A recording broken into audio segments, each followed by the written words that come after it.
Halo semua, selamat datang di Renan ID. Dalam kesempatan kali ini, kita akan mencoba untuk belajar membuat sebuah aplikasi desktop dengan menggunakan Visual Studio 2022 Community Edition dan juga bahasa pemrograman C#. Nah, di sini saya sudah menginstal Visual Studio 2022 yang Community Edition ya. Jadi kalau kalian mau download di internet, pastikan download Visual Studio 2022 yang Community Edition. Bukan Visual Studio Code, tapi Visual Studio. Karena di sini kita akan membuat sebuah aplikasi desktop menggunakan C#. Nah, langsung saja kita mulai. Di sini sudah terbuka aplikasi Visual Studio 2022-nya. Kita buat project dengan create a new project di sini. Kita buat project baru. Oke, dia akan loading. Nah, di sini kita mencari templatenya. Project apa yang mau kita buat? Kalian bisa pilih di sini Windows ya, karena kita mau mencoba membuat aplikasi Windows. Silahkan pilih Windows, kemudian scroll ke bawah, cari namanya Windows Form App. Nah, di sini nih, yang C#, bukan yang VB ya, tapi yang ini nih, yang C#. Nah, ini silahkan kalian klik, kemudian kita klik next. Nah, di sini ada project name-nya, yaitu nama project kita. Misalnya di sini kita isi dengan belajar desktop seperti ini. Kemudian ada lokasinya, lokasi project kalian. Kalau misalnya kalian mau menginstal di tempat lain, silahkan kalian klik browse di sini. Nah, kemudian ada solution name. Ini bisa kalian ubah kalau kalian mau ubah, atau kalian bisa taruh solution name-nya itu di satu dengan project name-nya. Kalian tinggal klik atau centang place solution and project in the same directory di sini. Nah, nanti dia akan otomatis solution name-nya dan juga project-nya jadi satu seperti ini. Nah, kalau sudah kita klik next. Kemudian di sini ada framework-nya yang akan kita gunakan. Kita akan menggunakan .NET yang 8.0 yang LTS saja di sini. Nah, yang 8.0 kita klik create kalau sudah. Oke, kita tunggu. Di sini lumayan agak lama ya karena dia akan membuild project kalian dan juga menyiapkan Visual Studio-nya. Nah, seperti ini. Ini adalah tampilan awal dari Visual Studio yang akan kita gunakan membuat sebuah aplikasi desktop, yaitu aplikasi Windows ya. Nah, untuk awal kita akan disediakan yang namanya form1.cs di sini. Ini namanya tab. Sama seperti text editor lain yang membedakan nanti dia ada dua jenis yaitu desain dan juga kodenya. Nah, gimana kalau kita mau lihat kodenya? Kalian tinggal klik kanan, kemudian view kode di sini. Nah, seperti ini. Jadi ada yang form1.cs dan juga form1.cs yang ada desainnya. Desain ini adalah desainnya, yang ini adalah codingannya. Nah, ini bisa kita close. Nah, kalau misalnya tertutup semua bagaimana? Kalian bisa cek di Solution Explorer di sini ya. Di sini ada namanya form1.cs. Kalian klik saja dua kali di sini. Nah, akan dibukakan lagi. Kemudian di sebelah kiri ini adalah namanya toolbox. Toolbox itu adalah komponen-komponen yang bisa kita gunakan untuk memasukkan ke dalam desain di formulir kita. Misalnya kalian mau menambahkan tombol, mau menambahkan checkbox, mau menambahkan tulisan, mau menambahkan input dan lain-lain, itu kalian bisa menggunakan toolbox yang ada di sebelah kiri ini. Nah, kalau misalkan toolbox kalian nggak muncul bagaimana? Kalian bisa gunakan menu view ya. View, terus ada toolbox di sini. Nah, seperti itu. Kemudian kalau misalkan kalian pingin toolbox kalian tuh harus diklik dulu itu juga bisa ya seperti ini. Tapi saya lebih suka di pin biar lebih mudah untuk ngodingnya seperti ini atau untuk menambahkan komponennya. Jadi klik saja bagian pin di sini atau auto hide di sini.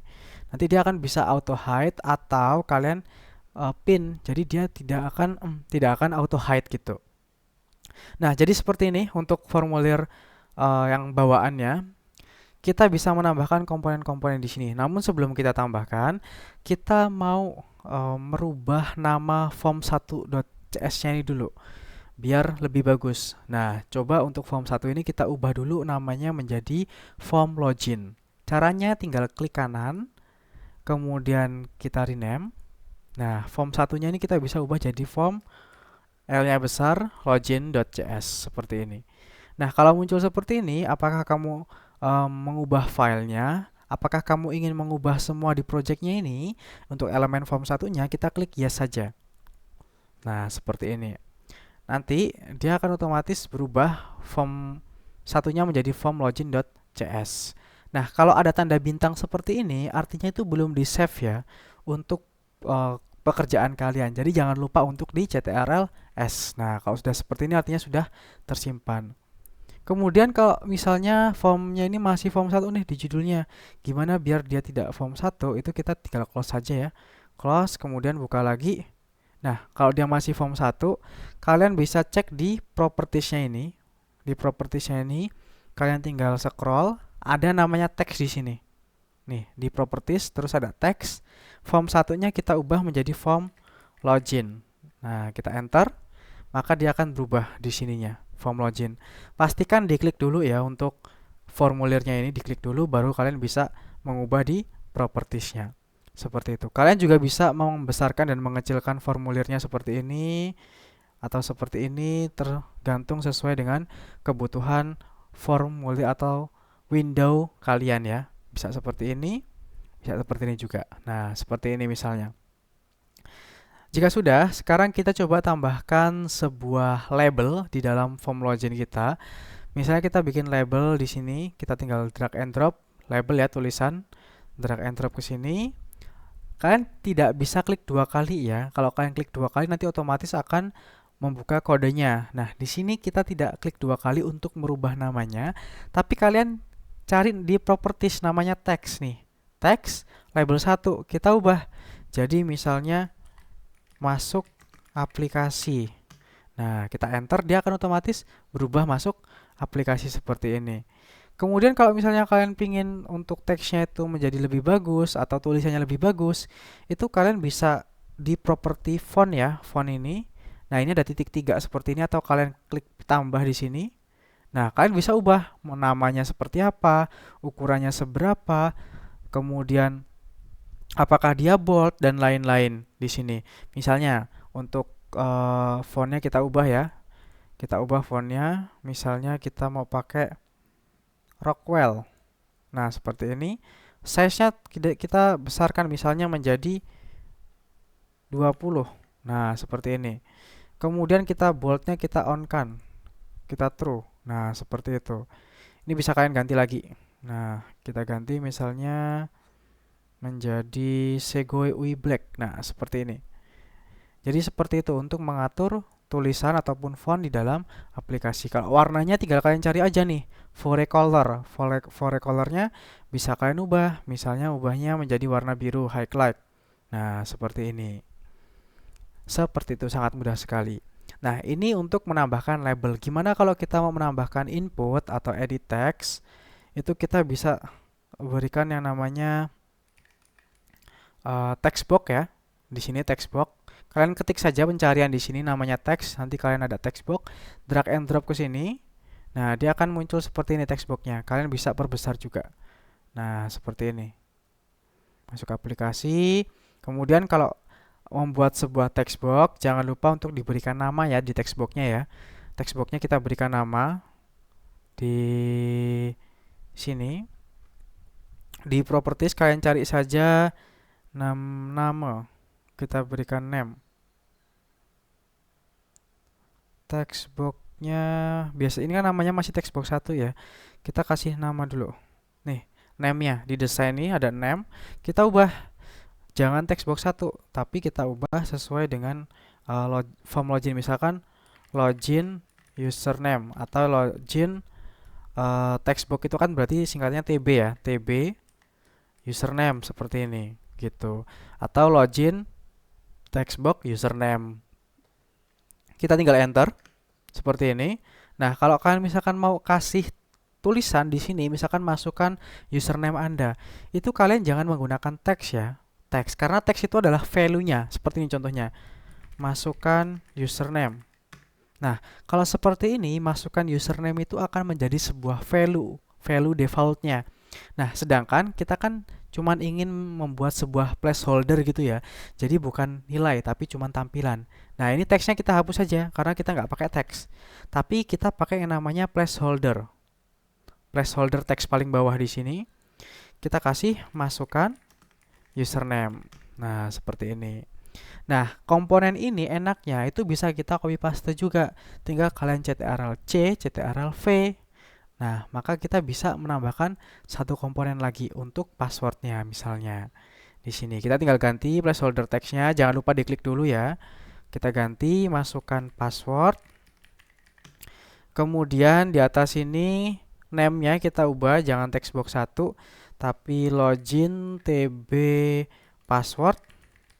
Seperti ini. Login T besar B kecil password seperti itu. Kemudian ini sudah kita kasih username sama password. Sekarang kita kasih tombolnya yaitu button ya. Button, ketik saja button. Kita drag and drop ke sini. Nah, buttonnya seperti ini. Kemudian buttonnya kita kasih teks, tulisan nih, teksnya button 1 kita ganti. Jadi masuk atau login. Nah, seperti ini. Kemudian kalau kalian mau merubah warnanya itu kalian bisa cek di back color ini ya, back color atau background color. Kita ubah misalnya warnanya menjadi warna highlight seperti ini. Atau kalau kalian mau warna yang custom, kalian bisa klik custom di sini ya. Kalian bebas untuk memberikan warnanya. Kita pakai highlight saja. Nah, ini bisa kalian besarkan juga tombolnya, jadi nggak harus kecil. Terus ada foreground color atau foreground colornya, warna teksnya. Kita ubah jadi control light. Nah, warna putih. Seperti ini. Kalau kalian perhatikan di sini ada semacam border ya untuk loginnya ini. Kalau kalian tidak ingin border di button kalian, kalian bisa pilih di sini flat style, kalian pilih flat. Nah, terus flat appearance-nya, border size-nya ini kalian ganti jadi 0. Seperti ini. Nanti dia akan menjadi flat seperti ini. Jadi loginnya sudah, username-nya sudah, dan passwordnya sudah. Seperti ini. Sangat mudah sekali untuk membuat sebuah tampilan di aplikasi desktop menggunakan Visual Studio dan juga sysap nantinya ya, yang akan kita gunakan. Nah, kalau misalkan ada pertanyaan lagi nih, gimana caranya untuk memasukkan gambar ke dalam formulir ini? Nah, kita bisa pakai yang namanya picture ya, picture box di sini ketika JPIC. Nah, ada picture box. Kita drag and drop saja ke sini, drag and drop. Nah, seperti ini. Kalian tinggal pilih mau taruh mana fotonya, misalkan di sini. Nah, kalian kalau mau nyari gambarnya itu tinggal klik aja yang ada di sini nih. Klik panah yang ada di sini. Terus kita bisa pilih choose image. Kita cari gambar yang mau kita gunakan. Kalian bisa local resource, klik saja, terus kita pilih import. Nah, di sini kalian bisa milih gambar kalian, misalnya di sini nih, tutorial nih. Nah, seperti ini. Kalau sudah tinggal kita klik OK. Nah, terus kok tempat saya gambarnya nggak beraturan nih, ada mungkin kebesaran atau mungkin nggak sesuai porsinya, gimana caranya? Kalian bisa size modenya diubah menjadi auto size. Atau kalian bisa pakai center image atau misalkan zoom dan lain-lain, ini bisa kalian gunakan. Tinggal pilih mana yang menurut kalian sesuai dengan gambar kalian. Seperti itu. Kalau stretch dia nanti gepeng ya. Nah, kita bisa auto size atau kalian mau pakai center atau pakai zoom. Seperti ini. Nah, jadi seperti ini untuk gambarnya bisa kita masukkan dan gampang sekali. Nah, ini sudah berhasil kita buat seperti ini. Nah, kalau misalkan kalian mau memindahkan komponennya itu bisa sekaligus seperti ini ya, tinggal select aja. Nah, jangan diklik 2 kali ya. Kalau klik 2 kali mesti seperti ini. Jadi nanti kalau dia diklik 2 kali bakalan masuk ke CS-nya ini, masuk ke dalam codingannya. Nah, kita simpan aja nggak apa-apa. Kita close yang ini karena kita nggak butuh. Nah, tapi kalau misalnya kalian mau milih ini, kalian bisa drag and drop kayak gini ya. Bisa kalian select seperti ini, kemudian kalian geser ke bawah. Nah, seperti ini. Oke. Terus ada tips, misalnya kalian nggak sengaja nih klik 2 kali. Nah, kemudian ada sebuah private void ini yang otomatis dibuat, kan kalian nggak ingin ya ada ini ya. Nah, ini bisa kalian hapus saja nggak apa-apa. Kalian hapus seperti ini, tapi disimpan ya, jangan lupa dihapus, habis dihapus disimpan, jangan lupa. Tapi nanti dia bakalan error. Nah, seperti ini errornya nih. Kenapa error? Karena tadi kita klik 2 kali itu kan membuat sebuah fungsi. Nah, fungsinya itu kan disimpan nih di dalam form login. Nah, karena itu maka kita harus menghapus fungsi tadi. Kalau misalkan kalian ketemu error kayak gini, jangan jangan bingung dan jangan takut ya, karena gampang banget cara fix-nya. Kalian tinggal close aja yang codingan ini, kalian close aja nggak apa-apa. Kemudian kalian tinggal klik aja nih, belajar desktop form login designer ini kalian klik aja. Nah, yang ini ada di load ini kan kursornya di sini nih. Ini kalian hapus saja satu baris ini. Dihapus, terus disimpan, kemudian di close semua, kemudian dibuka lagi. Nah, dia bakalan tidak error lagi ya, bakalan ngefix dia tadi errornya. Seperti itu saja cara untuk memperbaikinya. Nah, kemudian misalnya kita sudah membuat sebuah formulir satu untuk login, kita coba bikin formulir baru. Ketika dia sudah berhasil login, kita arahkan ke formulir yang baru. Gimana caranya? Gampang ya. Kalian tinggal masuk ke sini, belajar desktop ini, nama project kalian di sini. Klik kanan, oh bukan diklik dua kali ya, sorry ini keklik tadi. Klik kanan, kemudian kita kasih add. Di sini kita pakai yang form, Windows Forms. Nah, Windows Formnya apa namanya? Misalnya form utama misalnya, formulir utamanya misalnya. Kita klik add. Oke, seperti ini. Kita sudah berhasil membuat formulir utama. Kita coba kasih teks dulu aja ya. Kita kasih teks yaitu label di sini, label. Oke, kita ganti namanya. Ini formulir utama.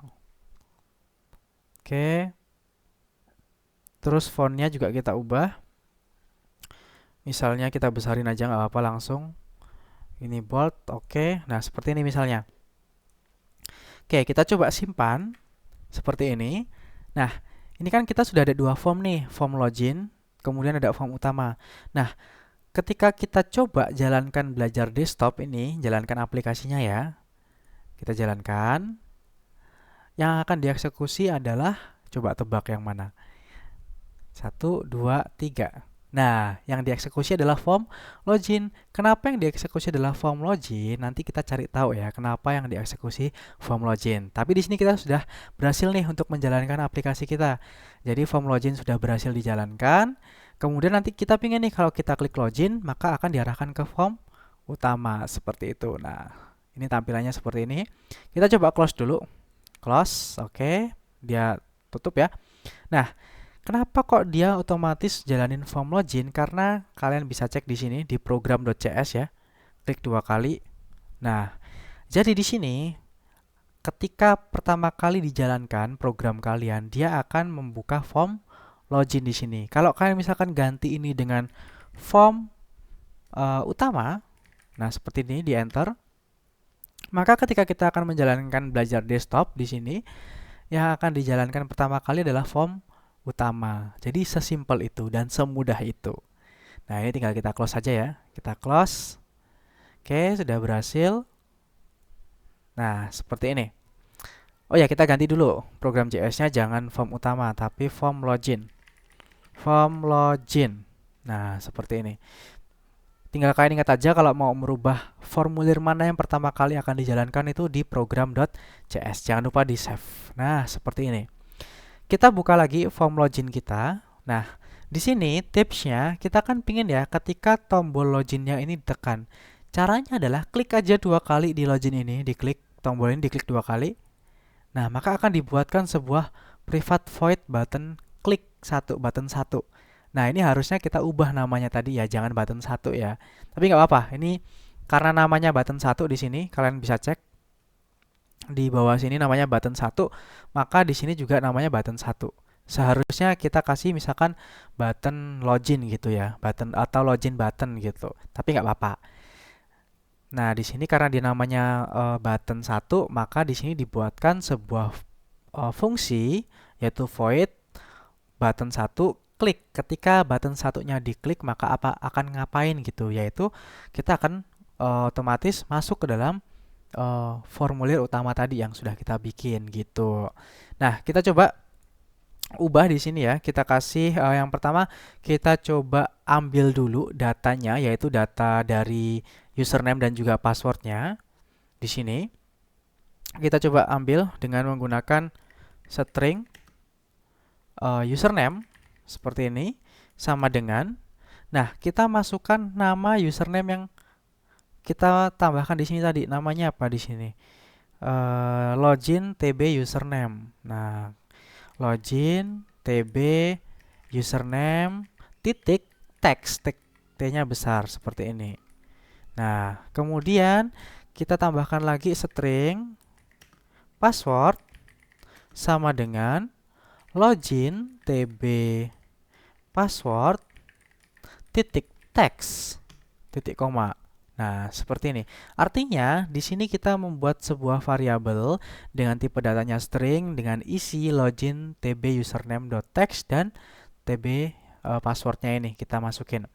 Nah, di bawah sini tinggal kita kasih kondisi. If jika misalnya nih, jika username sama dengan misalnya kita kasih admin ya, admin, dan password sama dengan 123.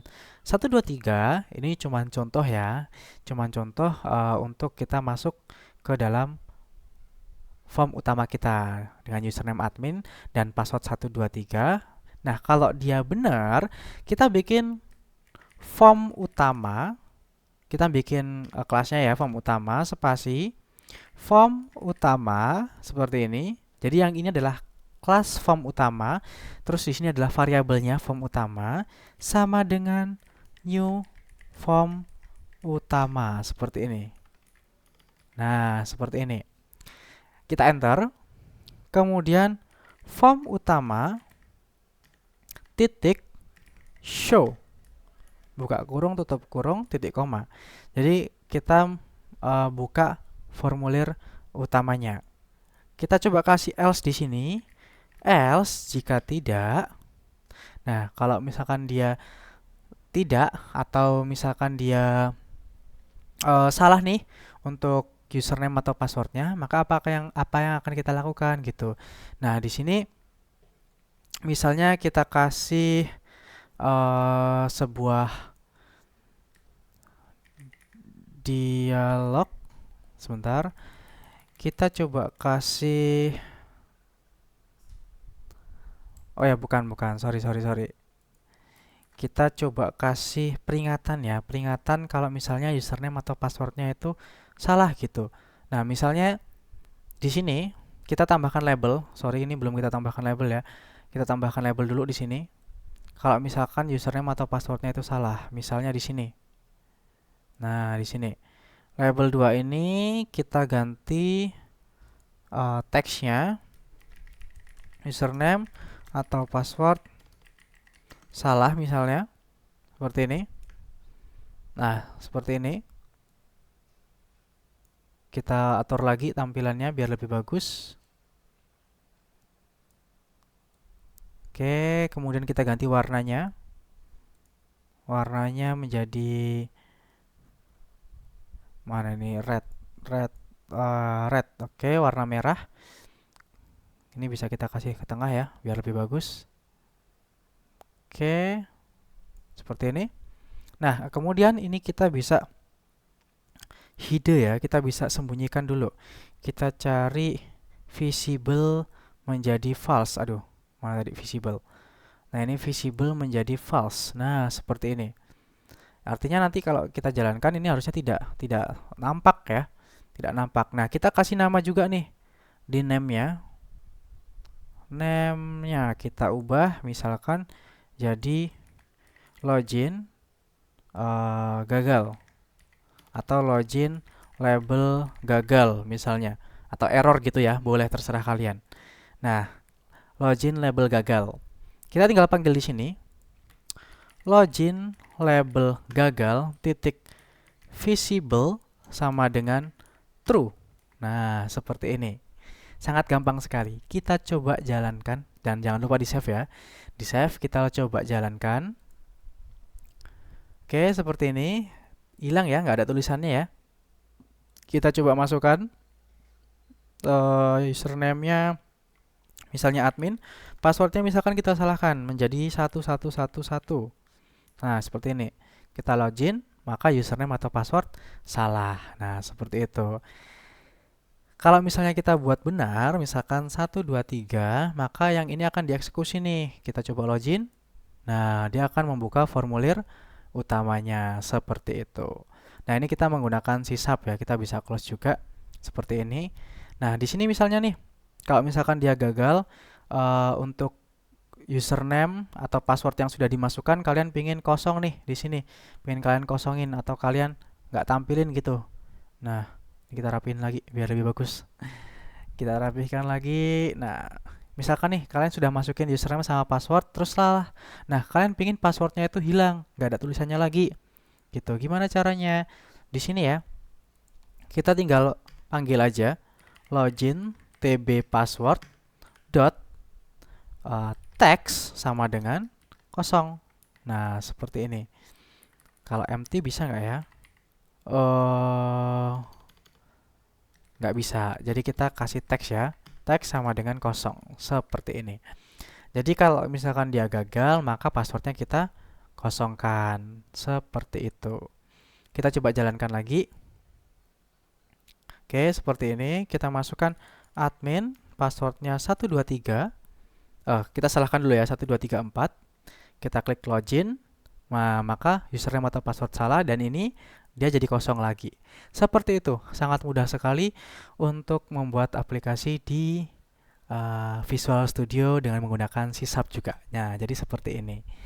Kalau kita 1, 2, 3, maka klik login, dia akan masuk ke formulir utama. Nah, jadi sekian dulu untuk pembahasan aplikasinya. Nanti kita akan lanjutkan untuk membuat sebuah halaman yang dinamis di formulir utamanya nih. Jadi sekian, terima kasih dan sampai jumpa di video selanjutnya.